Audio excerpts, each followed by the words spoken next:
Hi ಎಲ್ರಿಗೂ ನಮಸ್ಕಾರ. Welcome back to my channel. ಇವತ್ತಿನ ರೆಸಿಪಿ ಬಂದು ಚಿಕನ್ ಗ್ರೇವಿ ಮಾಡ್ತೀನಿ. ಸಿಂಪಲಾಗಿ ಮತ್ತು ಈಸಿಯಾಗಿ ಟೇಸ್ಟಿಯಾಗಿ ಮಾಡುವಂತಹ ಚಿಕನ್ ಗ್ರೇವಿ ಮಾಡ್ತಾಯಿದ್ದೀನಿ. ಒಮ್ಮೆನಾದರೂ ಟ್ರೈ ಮಾಡಿ ನೋಡಿ. ಇದನ್ನು ಚಿಕನ್ನ ತೊಳೆದಿಟ್ಕೊಂಡಿದ್ದೀನಿ. ಅದಾದಮೇಲೆ ಅದಕ್ಕೆ ಸ್ವಲ್ಪ ಶುಂಠಿ ಬೆಳ್ಳುಳ್ಳಿ ಪೇಸ್ಟು ಮತ್ತು ಉಪ್ಪು ಮತ್ತು ಅಚ್ಚ ಖಾರದ ಪುಡಿ ಇದಿಷ್ಟನ್ನು ಹಾಕ್ಕೊಂಡು ನೀಟಾಗಿ ಮಿಕ್ಸ್ ಮಾಡಿ ಹಾಫ್ ಆನ್ ಅವರ್ ಇದನ್ನು ನೆನೆಯಕ್ಕೆ ಬಿಡಬೇಕಾಗತ್ತೆ. ಚಿಕನ್ಗೆ ಉಪ್ಪು ಖಾರ ಎಲ್ಲ ಇಟ್ಕೋಬೇಕಲ್ವ, ನೀಟಾಗಿ ಎಲ್ಲನೂ ನೆನೆಯಕ್ಕೆ ಹಾಫ್ ಆನ್ ಅವರ್ ಬಿಡಬೇಕಾಗತ್ತೆ.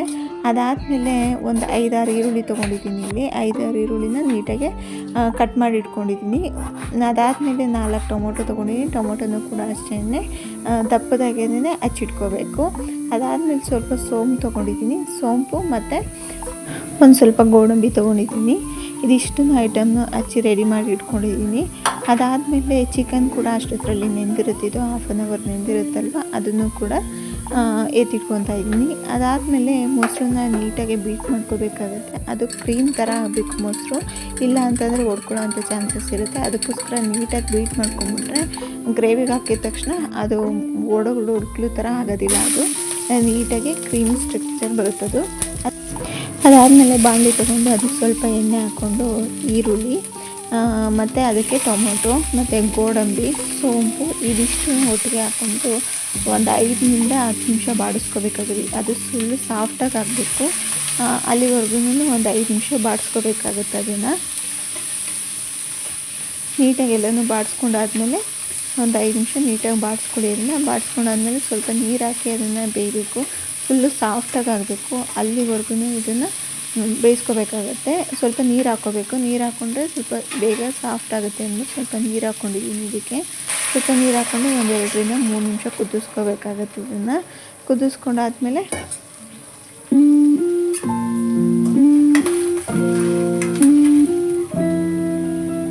ನೋಡಿ ಫುಲ್ಲು ಸಾಫ್ಟಾಗಿ ಬೆಂದಿದೆ. ಅದಾದಮೇಲೆ ನೆಕ್ಸ್ಟು ಇದಕ್ಕೆ ಒಂದು ಪೌಡರ್ ರೆಡಿ ಮಾಡ್ಕೊತಾ ಇದ್ದೀನಿ.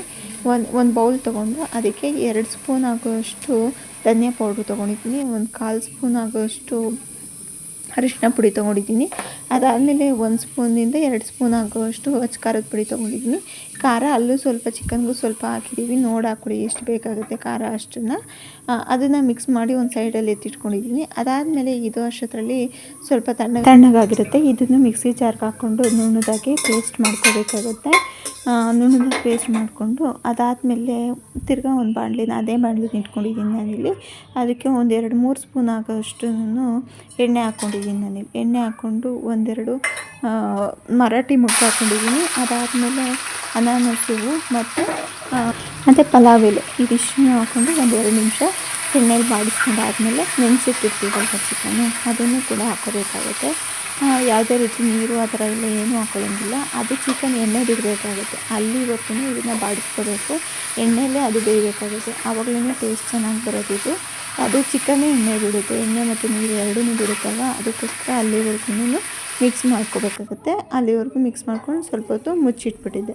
ನೋಡಿ ಮುಚ್ಚಿಟ್ಟಾದ್ಮೇಲೆ ಈ ಥರ ಬೆಂದಿರುತ್ತೆ ಅದು ನೀಟಾಗಿ. ನೋಡಿ ಎಣ್ಣೆ ಎಲ್ಲ ಕಾಣಿಸ್ತಿದೆಯಲ್ವ, ಎಣ್ಣೆ ಎಲ್ಲ ಬಿಟ್ಟು ಆ ಥರ ನೀಟಾಗಿ ಬೇಯಬೇಕದು. ನೀಟಾಗಿ ಬೆಂದಾದ್ಮೇಲೆ ಅದಕ್ಕೆ ಉಪ್ಪು ಖಾರ ಎಲ್ಲ ಚೆನ್ನಾಗಿ ಹಿಡ್ದಿರುತ್ತೆ.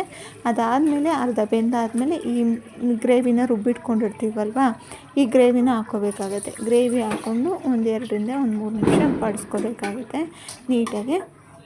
ನೋಡಿ ಎಲ್ಲನೂ ಮಿಕ್ಸ್ ಮಾಡ್ಕೋಬೇಕು. ಅದನ್ನು ಚಿಕನ್ಗೆ ನೀಟಾಗಿ ಉಪ್ಪು ಖಾರ ಎಲ್ಲ ಇಟ್ಕೊಳ್ಳೋವರೆಗೂ ನೀಟಾಗಿ ಮಿಕ್ಸ್ ಮಾಡ್ಕೋಬೇಕಾಗತ್ತೆ. ಅದಾದಮೇಲೆ ರೆಡಿ ಮಾಡ್ಕೊಂಡಿದ್ದೀವಲ್ಲ ಪೌಡರು, ಅದನ್ನೇ ಇವಾಗ ಹಾಕ್ಕೊತಾ ಇದ್ದೀನಿ ನಾನಿಲ್ಲಿ. ಇವಾಗಲೇ ಉಪ್ಪು ಖಾರ ಎಲ್ಲ ಮಿಕ್ಸ್ ಮಾಡ್ಕೊಂಡಾದ್ಮೇಲೆ ಉಪ್ಪು ಖಾರ ಎಲ್ಲ ಒಂದು ಸತಿ ನೋಡಿಕೊಂಡು ಮೊಸರನ್ನು ಕೂಡ ಬೀಟ್ ಮಾಡಿ ಇಟ್ಕೊಂಡಿದ್ದೀನಲ್ವ, ಮೊಸರನ್ನು ಕೂಡ ಇವಾಗ ಹಾಕ್ಕೊತಾ ಇದ್ದೀನಿ ನಾನಿಲ್ಲಿ.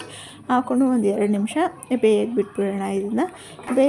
ಇದನ್ನು ಮುಚ್ಚಿ ಬೇಯಕ್ಕೆ ಇಡ್ತೀನಿ. ಅದಾದಮೇಲೆ ಇನ್ನೊಂದು ಪ್ಯಾನ್ ಇಟ್ಕೊಂಡು ಅದಕ್ಕೆ ಸ್ವಲ್ಪ ಎಣ್ಣೆ ಹಾಕಿ ಸ್ವಲ್ಪ ಕರಿಬೇವಿನ ಸೊಪ್ಪು ಮತ್ತು ಸೀಳಿರೋ ಅಂಥ ಮೆಣಸಿನ್ಕಾಯಿ ಹಾಕ್ಕೊಂಡು ನೀಟಾಗಿ ಎಣ್ಣೆಲಿ ಬಾಡಿಸ್ಕೋಬೇಕಾಗತ್ತೆ. ಅದಾದಮೇಲೆ ಸ್ವಲ್ಪ ಫ್ರೆಶ್ ಕ್ರೀಮು ಹಾಕ್ಕೊಂಡು ನೀಟಾಗಿ ಮಿಕ್ಸ್ ಮಾಡ್ಕೋಬೇಕಾಗತ್ತೆ. ಒಂದೇ ಒಂದು ಸ್ಪೂನ್ ಫ್ರೆಶ್ ಕ್ರೀಮ್ ಹಾಕಿ, ಅದಿಲ್ಲ ಅಂದರೆ ಹಾಲಿನ ಕೆನೆನಾದರೂ ಹಾಕ್ಕೋಬೋದು. ಫ್ರೆಶ್ ಕ್ರೀಮೇ ಹಾಕಬೇಕು ಅಂತ ಏನಿಲ್ಲ.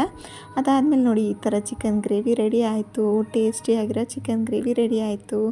ಅದಾದಮೇಲೆ ಲಾಸ್ಟಲ್ಲಾದರೂ ಹಾಕ್ಕೋಬೋದು. ಮೆಣಸಿನ್ಕಾಯಿ ಫ್ರೈ ಮಾಡಿರ್ತೀವಲ್ಲ, ಅದನ್ನು ಲಾಸ್ಟಲ್ಲಾದರೂ ಡೆಕೋರೇಷನ್ಗಾದರೂ ಹಾಕ್ಕೋಬೋದು. ಇಲ್ಲ ಚಿಕನ್ ಜೊತೆ ಅದ್ರ ಜೊತೆ ಜೊತೆ ಮಿಕ್ಸ್ ಮಾಡಿದ್ರೂ ಆಗುತ್ತೆ. ಎರಡೂ ರೀತಿಲೂ ಕೂಡ ಮಾಡ್ಕೋಬೋದು.